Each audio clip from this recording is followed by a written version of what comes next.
दोस्तों, आप सभी का स्वागत है हमारे YouTube चैनल पीसीएम ट्यूब पर। Myself Saini Verma from NIT Agartala. हम लोग दूसरा चैप्टर देख रहे थे क्लास 11th मैथ्स का संबंध एवं फलन, रिलेशंस एंड फंक्शंस। इसमें हम लोगों ने अभी एक लेक्चर हुआ है, इसमें हम लोगों ने क्या देखा था कि दो समुच्चयों का कार्तीय गुणन हम लोगों ने परिभाषित किया था और उसकी डिफिनेशन लिखी थी। अब हमारा जो एग्जाम्पल आपका लिखा है 1 2 3 तीन एग्जाम्पल आपके लिखे हैं, इसको हम लोग करते हैं। ये दो समुच्चयों के कार्तीय गुणन पर आधारित है। तो हम लोग जो एग्जाम्पल आपका एनसीईआरटी बुक में दिया है, इसका जो पहला एग्जाम्पल है उसको हम लोग पढ़ते हैं, फिर करते हैं। लिखा है यदि x + 1, y - 2 ये एक ऑर्डर्ड पेयर है, क्रमित युग्म है, ये बराबर 3, 1 3 1, तो x और y के मान ज्ञात कीजिए।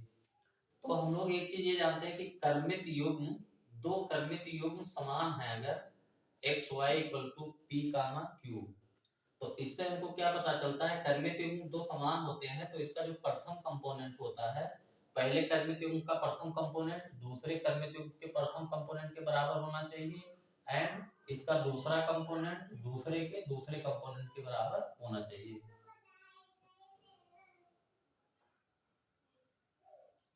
मतलब कि यदि ये है, यदि ऐसा है तो ये होगा।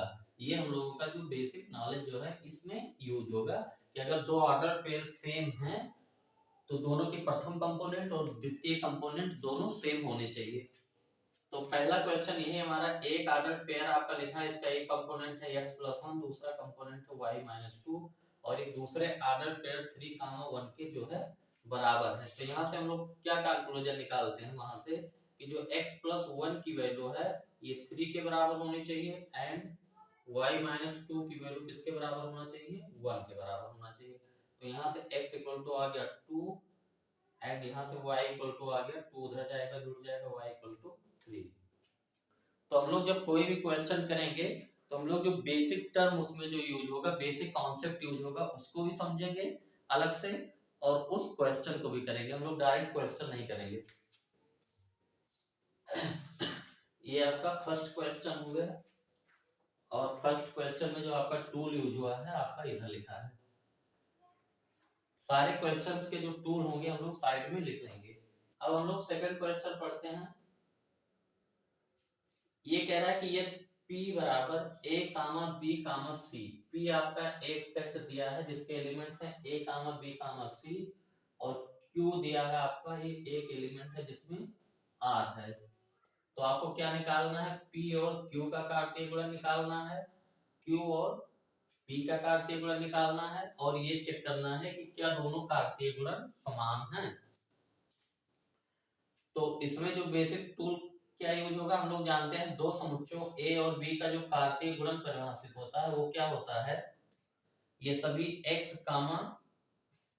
y ऑर्डर पेयर जितने भी क्रमित युग्म x, y बन सकते हैं और इसमें x कहां से होना चाहिए, आपका x जो है ये सेट A से होना चाहिए एंड y आपका क्या होना चाहिए, सेट B से होना चाहिए। ये हमारा जो है ये डिफाइंड है A और B दो सेट का कार्तीय गुणन। तो हम लोग यहाँ से जब P और Q का कार्तीय गुणन जब निकालेंगे यहाँ से, तो ऑर्डर्ड पेयर हम लोग बनाने की कोशिश करते हैं। ऑर्डर्ड पेयर का पहला कंपोनेंट आपका सेट P से होना चाहिए। तो सेट P में तीन एलिमेंट है, आप किसी भी एलिमेंट को ले सकते हैं। हम लोग स्टार्ट से करते हैं, A को ले लिए और दूसरा एलिमेंट Q आपका जो है Q से होना चाहिए, तो Q में एक ही एलिमेंट है तो R, एक ऑर्डर पेयर ये बन गया। अब फिर दूसरा ऑर्डर पेयर बनाने के लिए पहला एलिमेंट, पहला कंपोनेंट आपका किससे होना चाहिए, सेट P से। तो A हम लोग ले चुके हैं, अब B ले लेते हैं और दूसरा कंपोनेंट आपका सेट Q से, तो इसमें एक ही है, BR हो गया। फिर ऑर्डर पेयर बनाने के लिए पहला कंपोनेंट सेट B से, तो A और B हो चुका है, हम लोग C को ले लिए, तो ये क्या हो गया, C, R। इसके अलावा और कोई नहीं बनेगा। अब हम लोग क्या करते हैं, Q क्रॉस P निकालते हैं, यानी Q सेट Q और P का कार्तीय गुणन। तो इसमें उन सभी जो है क्रमित युग्मों का समुच्चय होगा जो पहला कंपोनेंट सेट Q से, तो सेट Q में एक ही एलिमेंट है तो पहला कंपोनेंट हम लोगों ने सेट Q से ले लिया। दूसरा कंपोनेंट सेट P से होगा, तो इसमें तीन एलिमेंट है तो तीनों में से कोई भी हो सकता है। A एक बार रख दिए तो एक ऑर्डर पेयर, B रख दिए तो एक बन गया, C रख दिए तो ये तीसरा क्रमित युग्म बन गया।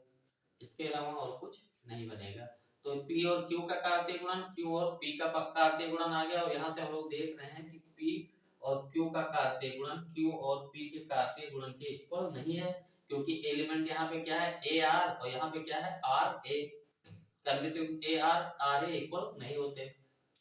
हम लोग एक चीज ये भी जानते हैं कि जो कर्मित युग्म होता है एक्स वाई, ये नॉट इक्वल टू आपका होता है वाई एक्स। इसमें कर्मित युग्म में पहला कौन सा है दूसरा कौन सा, इन क्रम का महत्व होता है।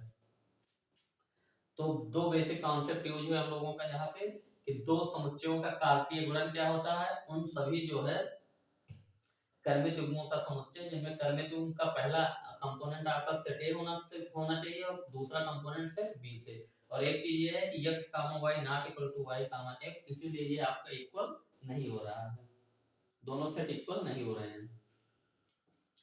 अब हम लोग थर्ड पार्ट करते हैं। थर्ड क्वेश्चन आपका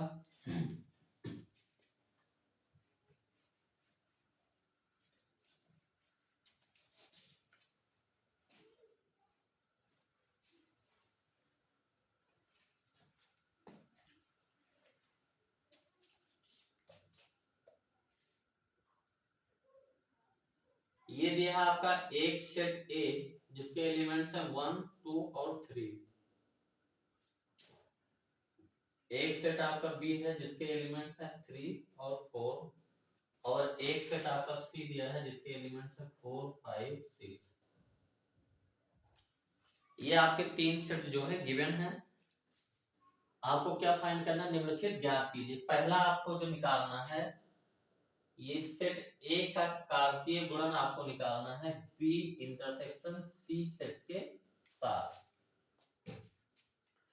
ये जो निकालना है इसका क्या मतलब है, क्या लिखा है, एक सेट ए है और बी और सी सेट आपके गिवन है, तो बी और सी का इंटरसेक्शन करेंगे तो आपका एक सेट नया मिलेगा। तो जो बी इंटरसेक्शन सी नया सेट मिला उसका ए के साथ कार्तीय गुणन निकालना है। तो हम लोग बी सी सेट पता है, तो सबसे पहले क्या कर लेते हैं, हम लोग बी इंटरसेक्शन सी निकाल लेते हैं। और दो समुच्चयों के इंटरसेक्शन का मतलब होता है कि उन सभी अवयवों का समुच्चय जो आपके सेट बी में भी हो और सेट सी में भी हो। तो हम लोग देखते हैं बी और सी में कितने उभयनिष्ठ एलिमेंट है, 3 यहाँ पे है लेकिन यहाँ पे नहीं है, 4 यहाँ पे है लेकिन हाँ यहाँ पे भी है। तो 4 आपका क्या आ गया, बी और सी का इंटरसेक्शन, इसके अलावा और कोई एलिमेंट कॉमन नहीं है। अब हम लोग निकालते हैं ए का कार्तीय गुणन बी इंटरसेक्शन सी के साथ। तो हम लोग जानते हैं कार्तीय गुणन कैसे डिफाइन है। कार्तीय गुणन जो होता है दो सेट ए और बी का कैसे डिफाइन किया जाता है, उन सभी ऑर्डर्ड पेयर का समुच्चय कि जो x कहां से हो, a से हो, एंड जो दूसरा कंपोनेंट है ऑर्डर्ड पेयर का वो कहां से हो, सेट b से हो। तो जो ऑर्डर्ड पेयर हम बनाएंगे उसका पहला कंपोनेंट सेट a से होना चाहिए और दूसरा component set b intersection c set जो आया है उससे होना चाहिए। तो पहला कंपोनेंट हम सेट a से जब उठाने जाएंगे तो 3 एलिमेंट है, तो 3 में से कोई भी एक ले लिए तो हम लोग सबसे पहले 1 ही लेते हैं। अब दूसरा कंपोनेंट हमको बी इंटरसेक्शन सी से लेना है, तो बी इंटरसेक्शन सी में केवल एक ही एलिमेंट है, तो दूसरा कंपोनेंट केवल 4 हो सकता है। अब पहला कंपोनेंट 1 कर लिए तो पहला कंपोनेंट 2 भी हो सकता है, दूसरे के साथ दूसरा 4 होगा। फिर 3 ले लिए, तो पहला कंपोनेंट दूसरा कंपोनेंट 4, इसके अलावा और कुछ नहीं होगा। तो ये हमारा आ गया ए का बी इंटरसेक्शन सी के साथ कार्तीय गुणन।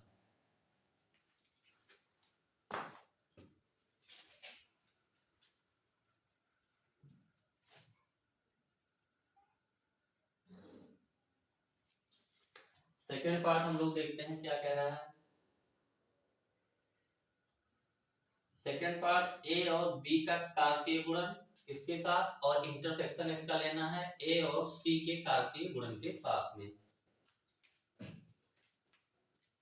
तो हम लोग क्या करेंगे, ए का बी के साथ कार्तीय गुणन निकाल लेंगे, एक सेट होगा, और ए का सी के साथ कार्तीय गुणन निकाल के एक सेट निकालेंगे, फिर दोनों सेट का इंटरसेक्शन लेना है। तो हम लोग एक एक करके करते हैं। हम लोग क्या करें, पहले ए का कार्तीय गुणन बी के साथ निकालते हैं।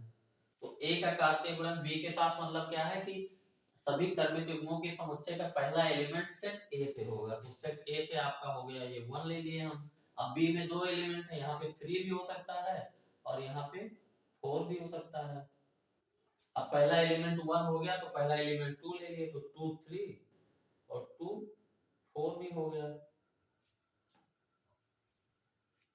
अब पहला एलिमेंट सेट ए से 3 हम लोग नहीं लिए हैं तो 3 ले लिए, तो इसका पहले सेकंड एलिमेंट 3 एक बार ले लिए, दूसरा एलिमेंट 4 ले लिए, तो इतने आर्डर पेयर आपके बन गए। ये आपका क्या है, ए क्रॉस बी। फिर ए का सी के साथ कार्तीय गुणन भी पूछा है, इंटरसेक्शन लेना है तो ए इंटू सी निकाल, ए क्रॉस सी निकालते हैं हम लोग। तो ए क्रॉस सी का मतलब पहला आपका जो है सेट ए से होगा तो 1 हो गया, दूसरा सी से होगा तो दूसरा कंपोनेंट आपका 4 हो गया, फिर दूसरा कंपोनेंट 5 हो गया, फिर दूसरा कंपोनेंट 6 हो गया। अब पहला कंपोनेंट 1 हो गया, दूसरा 2 हो जाएगा पहला कंपोनेंट, फिर 2 के साथ 4, फिर 2 के साथ 5, फिर 2 के साथ 6, फिर 3 के साथ 4, 3 के साथ 5, 3 के साथ 6। ये हम लोग जो क्रम से बनाते हैं, जो पहला एलिमेंट जब लेते हैं सेट का, तो 1 के साथ जितने बी की पॉसिबिलिटी है वो सब ले लेते हैं, फिर 2 लेते हैं 3, तो इस हिसाब से आपका कोई छूटेगा नहीं। अब हमको इनका इंटरसेक्शन निकालना है, आपका A cross B set intersection A cross C set. तो 2 सेट आपके लिखे हैं, हमको ढूंढ ढूंढ के लिखना है कि जो दोनों में कॉमन हो। ये एलिमेंट है 1 कामा 3, ये कहाँ पे, यहाँ पे कहीं पे दिख रहा है, यहाँ पे नहीं है। 1 कामा 4 यहाँ पे और यहाँ पे दोनों में है, तो 1 कामा 4 ये दोनों में है, तो 1 कामा 4 आपका इंटरसेक्शन में आ गया। 2 कामा 3 यहाँ पे 2 कामा 3 कहीं पे नहीं है, 2 कामा 4 यहाँ पे कहीं पे देखें 2 कामा 4, 2 कामा 4 भी क्या है, दोनों में है, तो 2 कामा 4 ही हो गया इंटरसेक्शन में। 3 कामा 3 यहाँ पे कहीं पे है, 3 कामा 3 नहीं, 3 कामा 4, 3 कामा 4 यहाँ भी है और यहाँ भी है ये, तो 3 कामा 4। अब इसके अलावा और कोई कॉमन नहीं है, तो ये आपका हो गया अगला पार्ट।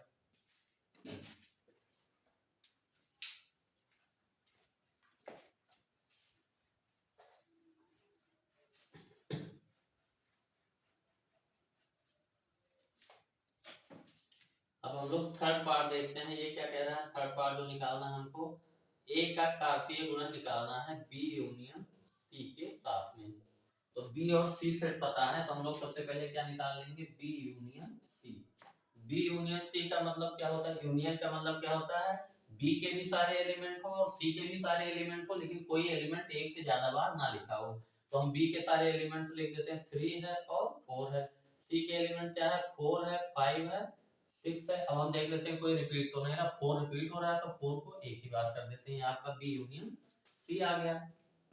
और ए सेट आपका जो है, ए सेट आपका 1 2 3 तीन एलिमेंट है, तो हम लोग अब ए का कार्तीय गुणन बी यूनियन सी के साथ निकाल रहे हैं। तो कर्मित युग्म का पहला कहां से आएगा, कंपोनेंट ए से, सेट ए से, तो 1 पहले ले लिए हम। अब 1 के साथ बी यूनियन सी के सारे कर लेते हैं। 1 के साथ 3 करके एक बन गया, 1 के साथ 4 करके एक बन गया, 1 के साथ 5 करके एक बन गया, 1 के साथ 6 करके एक बन गया।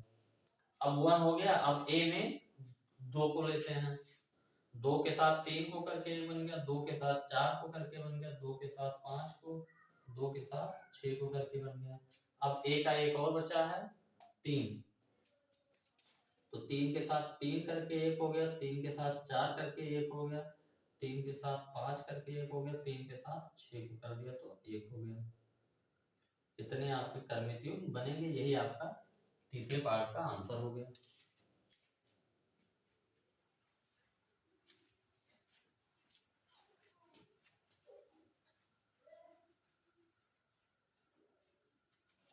फोर्थ पार्ट का आंसर हम लोग कर लेते हैं।